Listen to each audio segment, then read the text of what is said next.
बड़े गौरव की बात है कि आज हमारे स्टूडियो में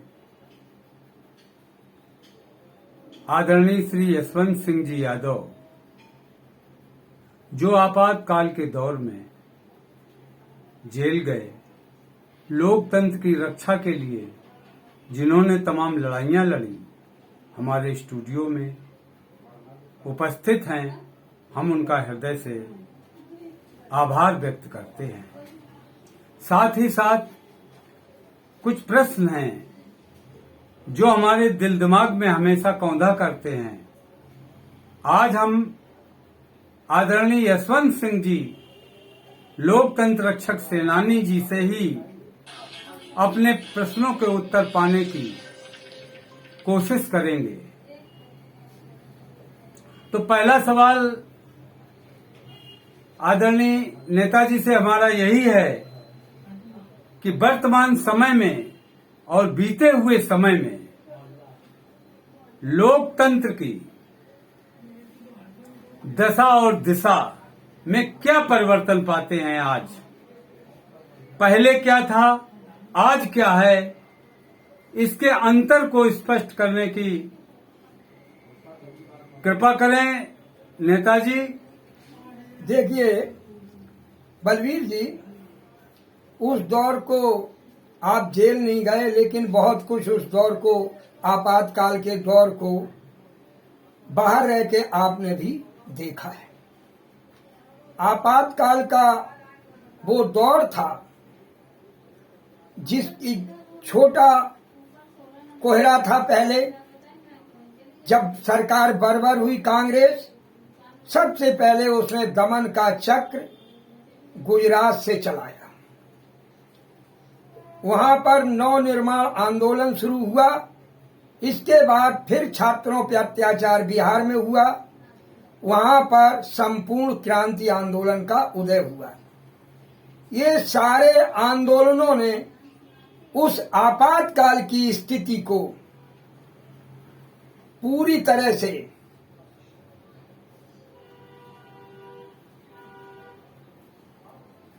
पलट दिया और हमें एक अच्छा नेतृत्व मिला, जो नेतृत्व डरपोक नहीं था। लोकनायक जयप्रकाश जी का नेतृत्व मिला, जिनके पीछे संपूर्ण राजनीतिक दल खड़े हो गए और जिसे कहते हैं आजादी की दूसरी लड़ाई। आजादी की दूसरी लड़ाई हमने जीती और तब से सफलतापूर्वक लोकतंत्र चलता रहा। बीच में हम एक बात और कहना चाहेंगे कि जब आप लोग निकलते थे जेपी आंदोलन के समय में, तो एक गीत आप उस समय बड़ा चर्चित हुआ था कि जयप्रकाश का बिगुल बजा तो जाग उठी तरुणाई है, तिलक लगाने तुम्हें जवानों क्रांति द्वार पर आई है। मुझे याद नहीं आ रहा है, आपको निश्चित रूप से याद होगा। उसके अगर कुछ पंक्तियां स्मरण में हो तो उन्हें भी बताएं। देखिए, उस समय जब हम लोग निकलते थे तो हमारे दो नारे होते थे। एक तो ये होता था कि जिंदा कौमें 5 साल का इंतजार नहीं करती हैं, और हम लोग एक बिल्ला लगाते थे जिसमें लिखा रहता था डॉक्टर राम मनोहर लोहिया। और दूसरा था डरो मत अभी मैं जिंदा हूं, लोकनायक जयप्रकाश जी। ये दो हमारे मूल आधार और हमें संबल प्रदान करते थे। देखिए, हम एक शब्द, कुछ पंक्तियां आपको सुनाएंगे जो आपने अभी पूछा। उसमें था, संपूर्ण क्रांति का बिगुल बजा तो जाग उठी तरुणाई है, तुम्हें जगाने तिलक लगाने क्रांति द्वार पर आई है। सत्ता संपत्ति के बंगलों में हस्ती पूर्ण मासी है, इन सब चेहरों में देखो छाई हुई उदासी है। ये हम सब ना होने देंगे, हमने कसमें खाई है, संपूर्ण क्रांति का बिगुल बजा तो जाग उठी तरुणाई है, तुम्हें जगाने तिलक लगाने क्रांति द्वार पर आई है। बहुत बहुत धन्यवाद नेताजी। तिलक लगाने क्रांति द्वार पर आई है। निश्चित रूप से द्वार पर क्रांति आई, देश का नौजवान जगा तो पूरा देश जग उठा और एक ऐसी स्थिति बनी कि आपातकाल के जो क्या कहना चाहिए, आपातकाल का जो कुकृत्य थे, जिसका दंश देश की जनता झेल रही थी, देश के नेता झेल रहे थे, देश के नौजवान झेल रहे थे, उनसे मुक्ति दिलाने के लिए आप लोग सड़कों पर आए, जेल गए और आपको लोकतंत्र रक्षक होने का खिताब भी प्राप्त हुआ, गौरव भी प्राप्त हुआ। उस समय क्या दशा थी, क्या दिशा थी देश की, और वर्तमान समय में आज देश की क्या स्थिति है, आप आपातकाल से और आज की स्थितियों की तुलना कैसे करते हैं? देखिए, एक में कुछ चंद शब्दों के साथ इस प्रश्न का उत्तर देंगे। गिरने से तेरी हार नहीं है, तू इंसान है अवतार नहीं है। गिर उठ चल दौड़ फिर भाग, क्योंकि जीवन संक्षिप्त है, इसका कोई सार नहीं है। देखिए बलवीर सिंह जी, एक शब्द से मैं शुरू करूंगा कि डरपोक नेता बीमार लोकतंत्र को पैदा करते हैं।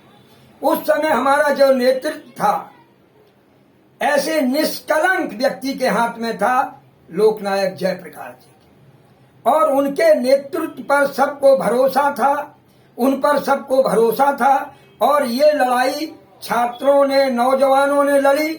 जयप्रकाश जी का कोई सत्ता का लालच नहीं था, किसी प्रकार का कोई उनको मोह नहीं था, केवल उनमें राष्ट्रभक्ति थी। उस राष्ट्रभक्ति के आड़ में छद्म फासिस्ट लोग, ऐसे स्वार्थी लोग जिन्हें अपने स्वार्थ की रोटियां सेंकनी थी, सत्ता हस्तांतरण में उन शक्तियों का भी उदय हुआ। कांग्रेस का पराभव, पहला पराभव कांग्रेस का 1977 में हुआ। देखिए, इस संदर्भ में मैं और बताऊंगा कि तमाम लोग उस समय माफी मांग के जेल से घर आ गए थे। मैं तब रिहा हुआ था जब मोरारजी देसाई उधर शपथ ग्रहण कर रहे थे, उधर जेल का फाटक खुल रहा था और हम लोग जेल से बाहर आए। मेरे पिताजी का भी देहावसान हो गया, तब भी मुझे बाहर नहीं आने का मौका नहीं मिला, मुझे अपने पिताजी के अंतिम दर्शन भी नहीं मिल पाए। लेकिन मुझे एक गौरव था, हमारे अंदर एक जज्बा था कि हम देश के लोकतंत्र को बचा लें। ये हमारा एक आदर्श ध्येय वाक्य था, जनतंत्र को बचाना। आज शायद मैं ये कहने में मुझे कोई गुरेज नहीं है कि आपातकाल से भी बदतर स्थिति हो गई है। भयंकर पक्षपात, जातिवाद, भ्रष्टाचार। उस समय तो भ्रष्टाचार नहीं था इतना, जबकि हमारा मूल एक ही था कि भ्रष्टाचार विहीन समाज होगी, रिश्वत का कोई नाम नहीं होगा, योग्यता के आधार पर नौकरी मिलेगी, किसी के साथ कोई पक्षपात नहीं होगा। आज हम देख रहे हैं जातिवाद का सबसे घिनौना खेल आज हो रहा है। ये आपकी 21वीं सदी में जब जातिवाद का समूल नाश हो जाना चाहिए, डॉक्टर लोहिया कहते थे जाति तोड़ो और समाज को जोड़ो। आज जातिवाद का नंगा नाच हो रहा है। आप चाहे जितने बड़े अपराधी हों, अगर आप एक जाति विशेष से, अगर आप क्षत्रिय जात से संबंधित हैं, तो आपके सारे अपराध माफ है। आप चाहे जो कुछ करिए। आप देख रहे हो वर्तमान में एक गुंडा सांसद, जिन्होंने इस देश की होनहार बेटियां, जिन्होंने विश्व में भारत का झंडा फहराया, भारत को वो सम्मान दिया, जो मेडल जीत के आई, आज वो लड़कियां सड़कों पे रो रही। आपातकाल में इतना अन्याय तो नहीं था। उस आपातकाल के अन्याय के नाम पर जो सत्ता माए इतने बड़े अन्यायी, व्यभिचारी और झूठे मक्कार हैं, इनसे बड़ा मक्कार, इनसे बड़ा झूठा मैंने तो अपने जीवन में नहीं देखा। शायद मैं ये जानता कि हमारे इस संघर्ष से ऐसे गंदे लोग सत्ता में आएंगे तो शायद मैं उस संघर्ष में भी ना शामिल होता। हमारे जैसे करोड़ों करोड़ों नौजवान जो उस समय विद्यार्थी थे, पढ़ रहे थे, मैं भी प्रथम श्रेणी का छात्र था। हमारे साथ के तमाम लड़के आईएएस, आईपीएस, इंजीनियर और डॉक्टर बने, लेकिन मैं इस आंदोलन में कूद पड़ा और मैं एक सामान्य नागरिक ही रह गया। मुझे इसका कोई गम नहीं है, क्योंकि मुझे लगता था कि मैंने देश के जनतंत्र को बचाने में अपनी भूमिका अदा की है। आज ये वर्तमान प्रधानमंत्री, जिसने संविधान की सारी मर्यादाओं को तार तार कर दिया है, लोकतंत्र इस देश से समाप्त हो गया है और उनके भक्तों को सत्य नहीं दिखाई देता है। मैं विशेषकर मुझे बड़ा आश्चर्य होता है कि संघ परिवार आज क्या कर रहा है। या तो संघ परिवार की सोच पहले ही ठीक नहीं थी, या फिर भयवश मोदी के भय से चुप बैठे। आज एक बलात्कारी, जिसके ऊपर सारे ऐसे कोई मुकदमा नहीं है जो उसके ऊपर मुकदमा पंजीकृत ना हो, वो दहाड़ रहा है, बोल रहा है बेटियों को। हमारे जो रेसलर पहलवान हैं उनको हड़का रहा, धमका रहा है, उसके खिलाफ कोई कार्रवाई नहीं होती। सामान्य व्यक्ति की जमानत केवल इसलिए कैंसिल कर दी जाती है, पुलिस तर्क देती है कि ये गवाहों को, जांच को प्रभावित कर सकते हैं। जब आम आदमी, सामान्य व्यक्ति को इसलिए जमानत नहीं दी जाती है, उसको जेल में ठूस दिया जाता है कि वो गवाहों को या जांच को प्रभावित ना करते। वो खुलेआम धमका रहा है, ललकार रहा है और कहता है संत समाज हमारे साथ खड़ा है। क्या, मुझे तो बड़ा कभी कभी हंसी लगती है। कहना क्या चाहता है ये गुंडा, बदमाश, बवाली सांसद क्या कहना चाहता है?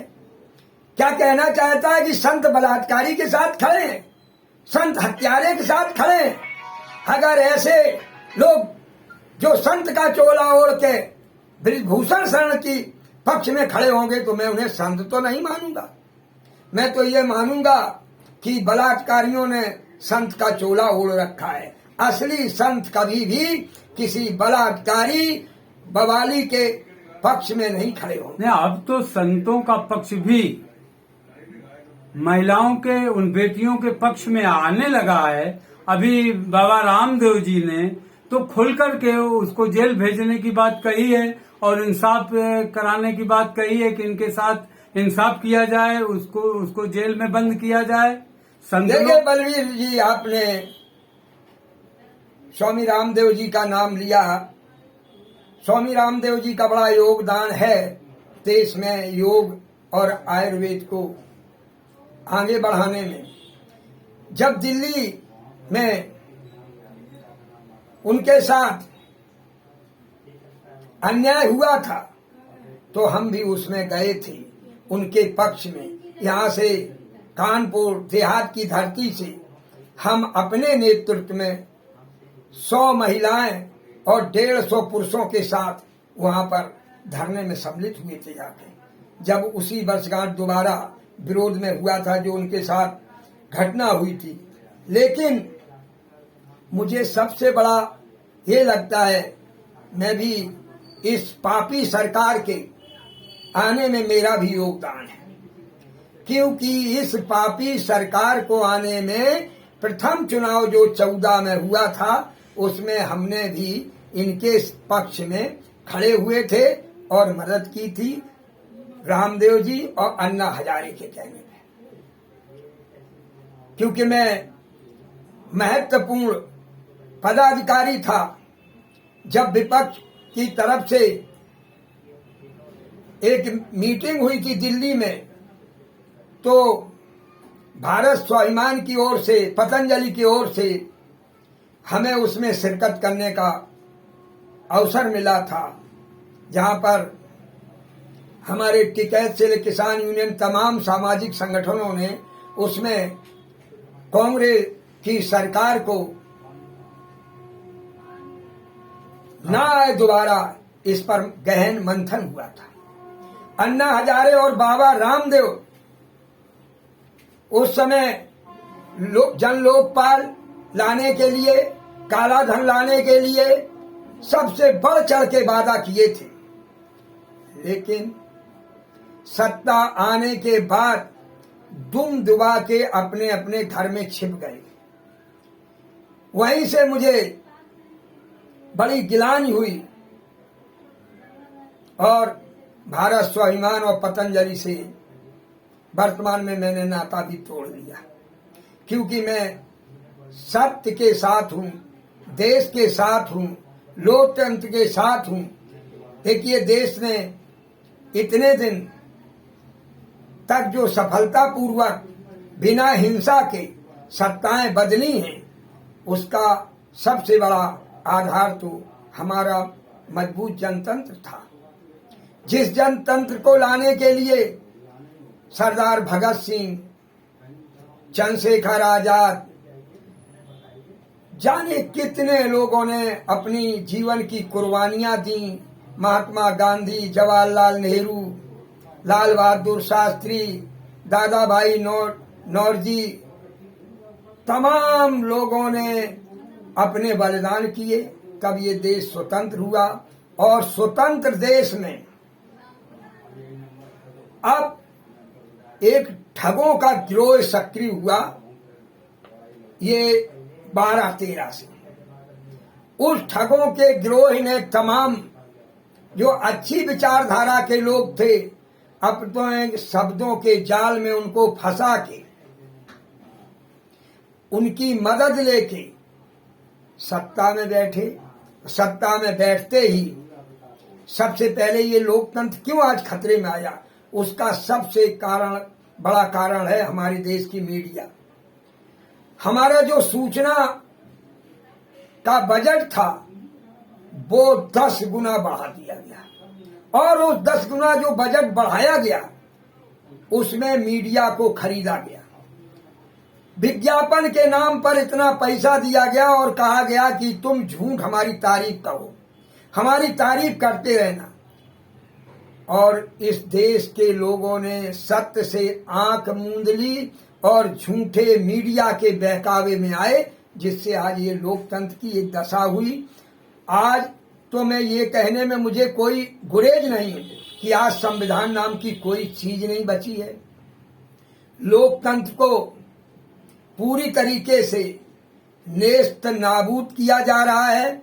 हमारा जैसे अभी एक आपने प्रसंग सुना कि 9 विपक्षी दलों ने जो नई संसद का उद्घाटन था उसका बहिष्कार किया।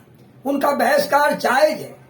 20 दलों ने उसका बहिष्कार जायज है, क्योंकि सदन पार्लियामेंट 3 अंगों से मिलकर बनती है, लोकसभा, राज्यसभा और राष्ट्रपति।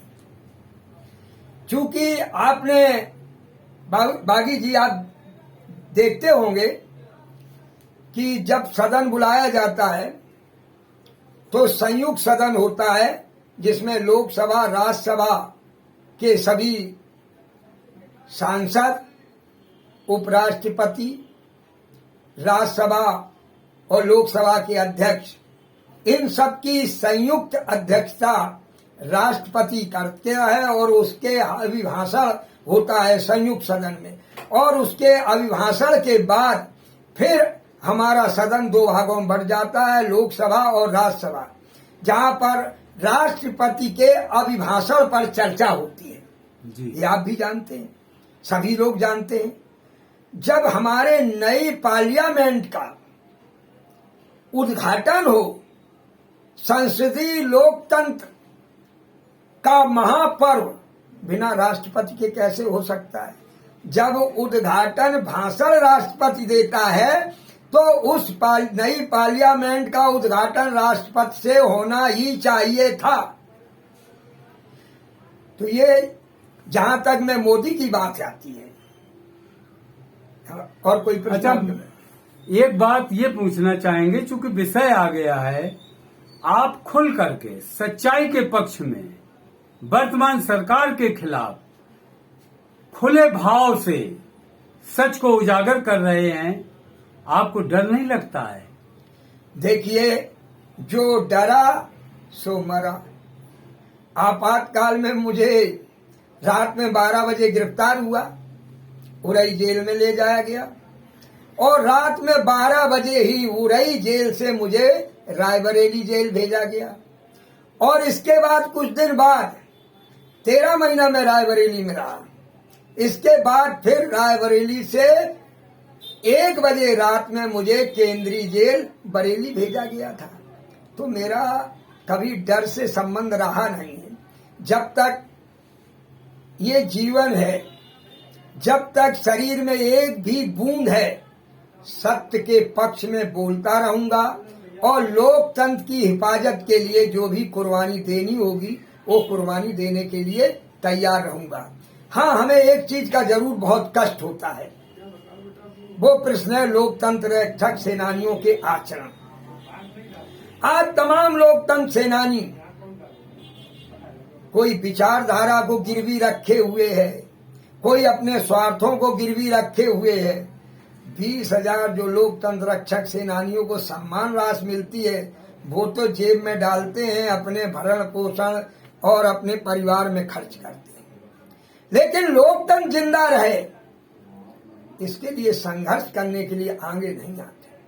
अरे तुम बीमार हो, जिस स्थिति में हो, आज जब लोकतंत्र की सरेआम हत्या हो रही है, तो कम से कम लोकतंत्र सेनानियों को रोड पे आना चाहिए।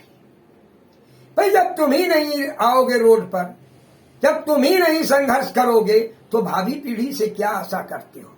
और जहां तक मुझे नहीं लगता है कि लोकतंत्र को समाप्त होते जनता देखेगी।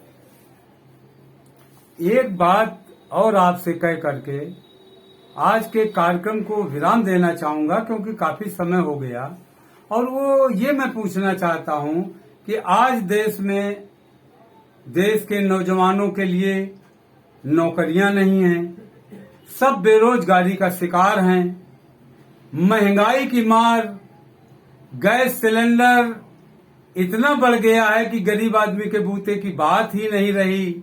डीजल के दाम, पेट्रोल के दाम आसमान छू रहे हैं। बलात्कार जैसी घटनाएं अक्सर सुनने को मिलती हैं, और जिम्मेदार लोगों के द्वारा ये कुकृत्य किए जाने की सूचनाएं बिल्कुल जग जाहिर सी हो चुकी हैं। और ये सब कुछ हो रहा है, ये सब कुछ चल रहा है। आप इस पर अपने विचार भी मुक्त कंठ से बता भी रहे हैं, लेकिन हम ये जानना चाहते हैं कि इस दशा से भी देश को मुक्ति दिलाने के लिए आपकी आगे की योजना क्या है? देखिए बलवीर जी, बहुत बढ़िया प्रश्न आपने किया। उसका कारण है कि हमने कहा कि डरपोक नेतृत्व बीमार लोकतंत्र को पैदा करता है। आज मैं केवल एक व्यक्ति की तो बात करूंगा जिसका कम से कम 6 महीने के अंदर एक राजनेता के रूप में जिसका व्यक्तित्व उभरा है, वो है राहुल गांधी। उसने बिना डरे अपनी बात सदन में रखी और उसी बहादुरी से वो लड़ाई लड़ रहा है। मैं कांग्रेस का विरोधी रहा, मैं कांग्रेस का जन्मजात विरोधी था, लेकिन जो सत्य है, सत्य सत्य होता है। अब रही बात, आपने महंगाई की बात उठा दी।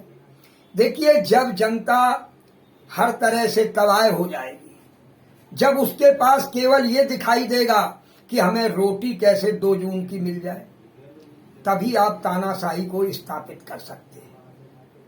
जब लोगों के पेट भूखे होंगे तो उनको केवल रोटी दिखाई देगी।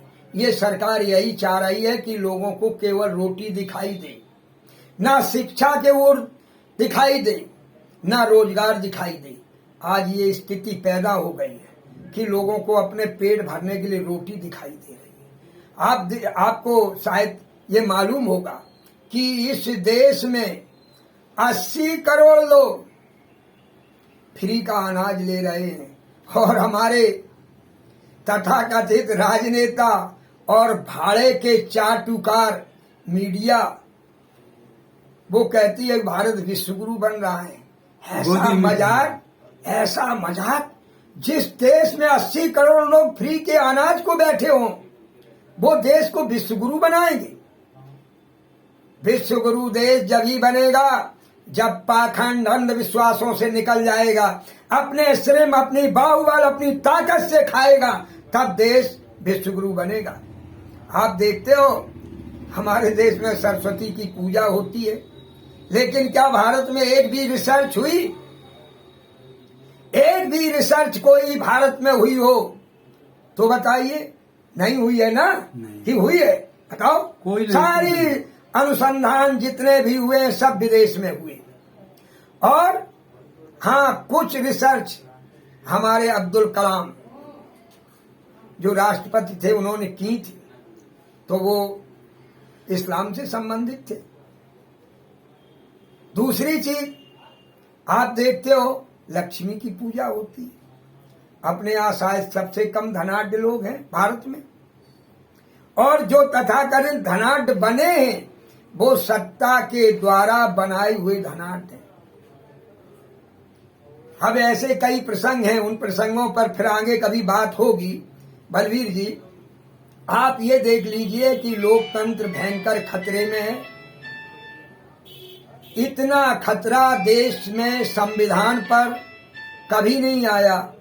आज बाबा साहब को मानने वाले लोग जो बुद्धिजीवी हैं वो भी महसूस कर रहे हैं कि देश में संविधान खतरे में है। इस देश में पाखंडवाद, अंधविश्वास को बढ़ाया जा रहा है और संविधान को कमजोर किया जा रहा है। अनपढ़ लोग हरदम धन से बिकते हैं और उनका वोट बिकता है, जिससे बीमार लोकतंत्र पैदा होता है।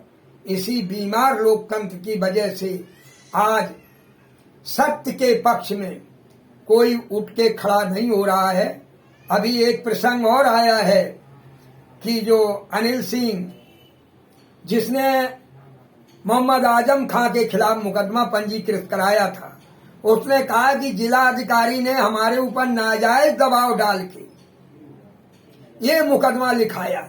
जिस देश में ये सिद्ध हो गया कि एक जिला अधिकारी और फिर उसका प्रमोशन कमिश्नर के रूप में हुआ, उसने दबाव डाल के एक व्यक्ति की मर्यादा, इज्जत के साथ खिलवाड़ किया।